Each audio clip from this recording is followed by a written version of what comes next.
Hi అందరికీ కూడా welcome to Telugu YouTube channel. So ఇప్పుడైతే లాస్ట్ టైం మనం నిర్వహించినటువంటి కంటిన్యూ షెడ్యూల్ ప్రకారం వస్తున్న టెస్టుల్లో 6th టెస్ట్ యొక్క పేపర్ ఏంటి, అందులో టాప్ స్కోరర్స్ ఎవరు, అండ్ ఈ పేపర్లో క్వశ్చన్స్ అనేవి ఎలా డిజైన్ చేశారనే దాని గురించి ఒక రివ్యూ అయితే చేద్దామనేసి ఇక్కడ ఈ వీడియో తయారు చేయడం జరిగింది.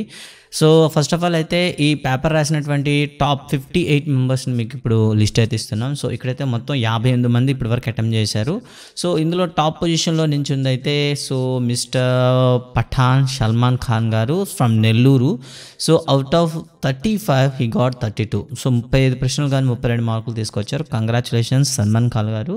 సో మీరు ఇలానే కంటిన్యూ చేయండి. అండ్ సెకండ్ పొజిషన్లో వచ్చేసి రాణి గారు from Srikakulam district, and third one Tanuja గారు from Srikakulam, and fourth one R Lakshmi గారు from Vizianagaram, and fifth place వచ్చి పార్వతి గారు ఫ్రమ్ విశాఖపట్నం, అండ్ సిక్స్త్ ప్లేస్లో సౌజన్య గారు ఫ్రమ్ కృష్ణ, అండ్ కే సౌజన్య గారు ఫ్రమ్ శ్రీకాకుళం. సో వీళ్ళు ముగ్గురు కూడాను మనకి ఇక్కడ 5th ప్లేస్లో అయితే కంటిన్యూ అవుతున్నారు. అండ్ 6th ప్లేస్లో Deepika from Srikakulam, and 7th place M Haritha from Anantapur, and Lakshmi from Kurnool. So ఇలా మనకైతే టాప్ 10 మెంబర్స్ అయితే తీసుకోవడం జరిగింది. సో పేపర్లో ఒక కోడింగ్ ఇచ్చేటప్పుడు ఒక 2 కరెక్షన్స్ అయితే జరిగాయి. ఆ కరెక్షన్స్ కూడా ఇక్కడ మీకు చెప్పడం జరుగుతుంది. సో ఎనీహౌ టాప్ 10 పొజిషన్లో నుంచి ఉన్న అందరు స్టూడెంట్స్ కూడాను హృదయపూర్వక కంగ్రాచులేషన్స్. సో మీ ఇదే స్పీడ్తో ప్రతి ఎగ్జామ్ని కూడా అటెంప్ట్ రాయండి. అండ్ నోటిఫికేషన్ వస్తుందా రాదా అనేది పక్కన పెట్టండి. మనం ప్రిపరేషన్ అనేది ఎప్పుడు కూడా ఫోకస్ పెట్టండి.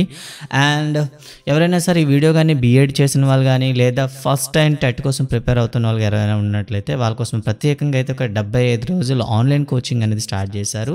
అది కూడా చాలా తక్కువ మొత్తంతో, అంటే కేవలం 299 అని చెప్పారు. అది కూడా టాప్ 50 మెంబర్స్కి మాత్రం, అంటే మొదటి 50 మంది రిజిస్ట్రేషన్ ఎవరైతే చేసుకున్నారో వాళ్ళకి మాత్రమే ఈ తక్కువ ఫీజుతో ఇస్తారట. సో మీరు ఎవరైనా ఆసక్తి గలవారు ఉంటే ఈ 299 రూపాయలు పే చేసి సో దాంట్లో రిజిస్ట్రేషన్ చేసుకోండి. ఇది మొదటి 50 మందికి అని. సో ఈ 75 రోజుల్లో ఎలా ఉంటుంది అనే దాని గురించి మనం చూసే ముందు పేపర్ గురించి ఒకసారి క్విక్ రివ్యూ అయితే చేద్దామైతే. సో పేపర్లో చూసుకున్నట్లయితే సో ఫస్ట్ అయితే కొన్ని క్వశ్చన్స్ అయితే ఇవ్వడం జరిగింది. చూడండి, క్రింది వాటిలో సామాజిక స్పృహ ఇతివృత్తంగా గల పాఠ్యాంశం కానిది ఏదని అడిగారు. సో భూదానము, సంస్కరణ, జీవన భాష్యం అనేది మీకు ఇతివృత్తం అనేది మీకు ఏమవుతుందంటే సామాజిక స్పృహ వస్తుంది. కానీ ఇక్కడ తర్వాత వచ్చింది సందేశం. ఈ సందేశం అనే పాఠ్యం దేనిపైన ఉంటుందో ఒకసారి అయితే చూసేద్దాం. సో దీని యొక్క ఇతివృత్తం ఏమిటి ఒకసారి చూసే ముందు ఒక్క నిమిషం అండి. సో మీరు ఎవరైనా సరే ఆసక్తి గలవారు కానీ దీంట్లో చేరాలి అనుకుంటే చేరొచ్చు. సో ఇప్పుడైతే మనకు టెక్స్ట్ బుక్ అయితే తీసుకోవడం జరిగింది మీకు. సో ఈ టెక్స్ట్ బుక్లో ఏ పాఠం నుండి తీసుకున్నారో దాని యొక్క ప్రధాన ఇతివృత్తం చూద్దాం. సో సందేహం అయితే మీకు జాతీయ సమైక్యత అయితే మీకు కనిపిస్తుంది. ఇక్కడ చూడండి, జాతీయ సమైక్యత. కావున సో కానిది ఏదైనా ఉందంటే మీరు ఈజీగా చెప్పవచ్చు సందేశం. సంస్కరణ పాఠ్యభాగ రచయిత ఎవరు? సంస్కరణ అని రచించింది నండూరి రామ్మోహన్ రావు గారండి. సో అది కూడా మీరు చూడవచ్చు. సంస్కరణ రాసింది నండూరి రామ్మోహన్ రావు గారు. సో అది కూడా మీరు చూడొచ్చు. అండ్ తర్వాత ఆత్మకథ ప్రక్రియలో కలిగిన పాఠ్యాంశం ఏదంటే మళ్ళీ మీరు చూడండి, ఆత్మకథ ప్రక్రియ. సో చూసినట్లయితే ఇక్కడ మీకు ఆత్మకథ కనిపిస్తుంది, భూదానం అండి.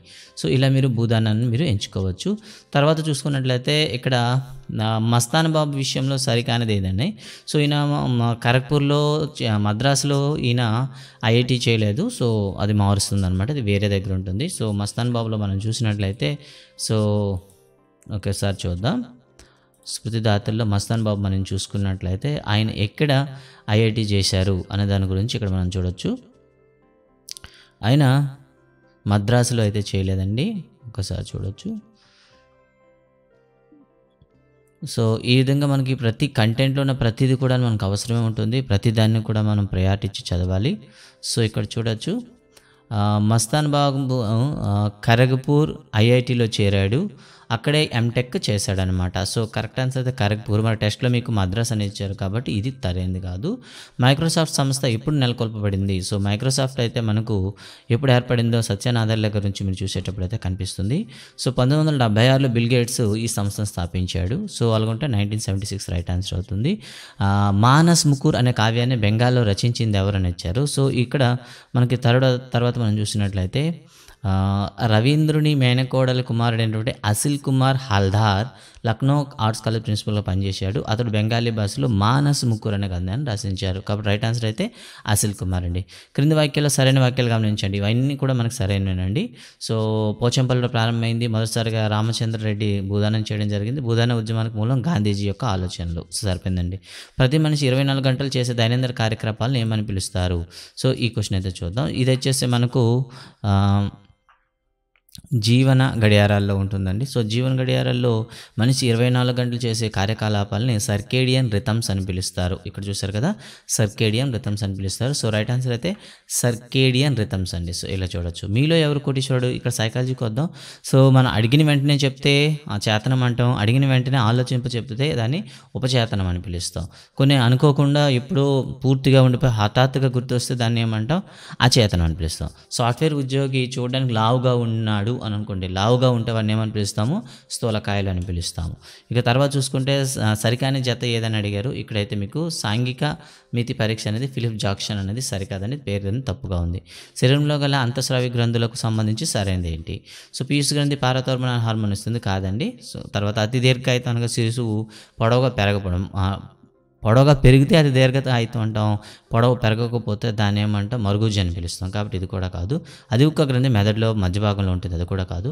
అవట గ్రంథి స్రావకాన్ని అయోడిన్ అవసరం. సో ఇదైతే రైట్ ఆన్సర్ అండి. సో కాబట్టి సరైనది అది. కేవలం ఒకే విషయానికి సంబంధించి అనేక ప్రశ్నలు ఇస్తే దాన్ని శోధనా సూచికలు అని పిలుస్తామండి. ఓకేనా?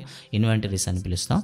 తర్వాత ఉద్యమ స్ఫూర్తితో నాయకత్వ లక్షణాల సంఘసేవ చేస్తూ ఎల్లప్పుడూ సంఘ సేవను గుర్తురాగానే మనకు రావాల్సింది సాంఘిక విలువలండి. సో ఇలా గుర్తుంచుకుంటారు.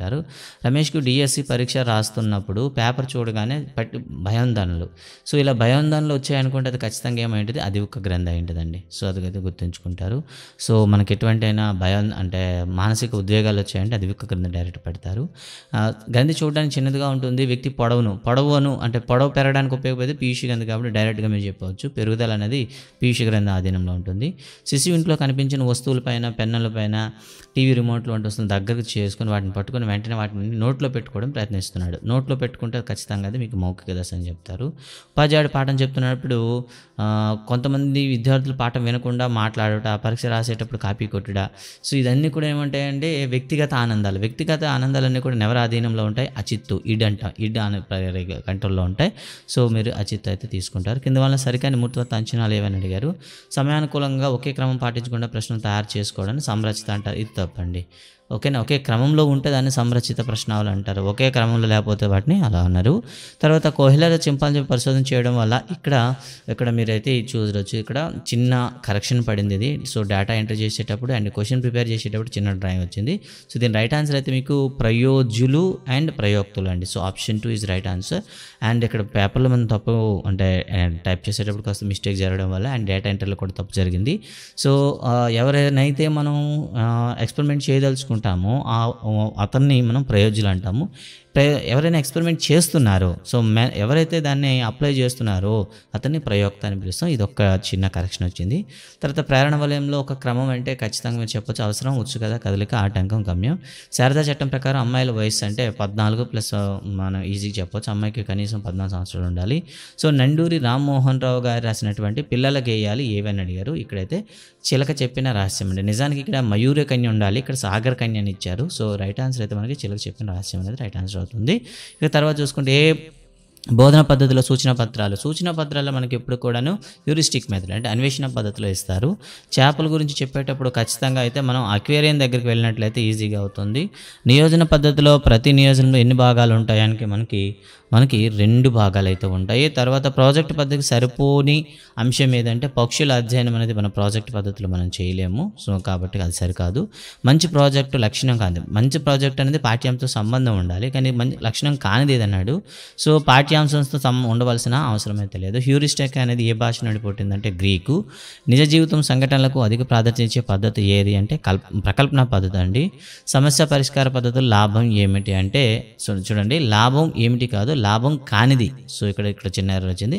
లాభం కానిది ఏది అంటే, సో, అధిక సమయం పడుతుంది, ఉపాధ్యాయునికి అధిక శ్రమ ఉంటుంది, చిన్న తరగతులకు అది సహాయం కాదు, ఇలా చెప్పవచ్చు. ప్రాజెక్ట్ పద్ధతిలో చివరి సోపానం ఏదంటే, ప్రాజెక్ట్ నివేదన తయారు చేయడం. కాంతి రుజుమార్గంలో ప్రయాణిస్తున్న అంశాన్ని బోధించడానికి ఏ పద్ధతి మంచిది అంటే, మనకి ఉపన్యాస ప్రదర్శన పద్ధతి. మనం చేస్తూ పిల్లలు చూపిస్తే సరిపోతుంది. ఊహాత్మక పరిశోధనకు, సాహస ఆవిష్కరణకు సాధన మార్గాన్ని ఏమంటారంటే ఆగమన పద్ధతి అని పిలుస్తారు. అభ్యాసన ఫలిత సంసిద్ధత చూడండి, అభ్యాసం ఫలితము సంసిద్ధత సూత్రాలపై ఆధారపడి జ్ఞాన నిర్మాణం చేస్తుందంటే ఆ పద్ధతిని ఏమంటారంటే ప్రాజెక్ట్ పద్ధతి అంటారు. అభ్యాసము, ఫలితము, సంసిద్ధత సూత్రాలపైన మూడింటిపైన ఇది ఆధారపడి ఉంటుందన్నమాట. సో గైస్, ఇది అయితే ప్రీవియస్ పేపర్ పైన అయితే రివ్యూ చేయడం జరిగింది. అండ్ ఏదైతే మనం స్పెషల్గా 75 డేస్ ప్లాన్ అనుకుంటున్నామో, ఈ 75 డేస్ ప్లాన్ ఎలా ఉంటుందంటే, మీకు ప్రతిరోజు కూడా 4 వీడియోస్ అనేది ఇవ్వడం జరుగుతుంది. సో ఈ 4 వీడియోస్లో ఇక్కడ మీకు అయితే టైం టేబుల్ ఇచ్చారు. సో ఇది May 1 నుండి స్టార్ట్ చేస్తున్నారు. సో May 1 నుండి 75 రోజుల పాటు ఈ కార్యక్రమం అనేది కంటిన్యూ నిల్వ అవుతుంది. సో ఈ 75 రోజుల్లో మీకు రోజుకు 4 వీడియోస్ ఇవ్వడం జరుగుతుంది. అట్ ద సేమ్ టైం తర్వాత రోజు ఎర్లీ మార్నింగ్ మీకు ఒక ఎగ్జామ్ అయితే ఇవ్వడం జరుగుతుంది. సో ఇలా ఈ 75 రోజుల పాటు మీరు ఇక్కడ ఇచ్చినటువంటి షెడ్యూల్ ప్రకారం ప్రిపేర్ అయితే, ఎవరైతే న్యూ స్టార్టప్లో ఉన్నారో లేదా ఎవరైనా సరే మళ్ళీ రెమిడియల్ కావాలనుకున్నారో అలాంటి వాళ్ళకి ఉద్దేశించింది. అతి తక్కువ మొత్తంతో అన్ని అంశాలు కూడా మీకు ఇచ్చేటటువంటి ఒక అద్భుత అవకాశం. సో మీరు దీన్ని ఉపయోగించుకోవాలని ఆశిస్తున్నాను. అండ్ వీడియో ఎలా అనిపించింది, ఏదైనా కామెంట్స్ ఉంటే డెఫినెట్గా మీరు కామెంట్స్లో చెప్తారని ఆశిస్తున్నాను. Thank you guys, thank you for watching. By by.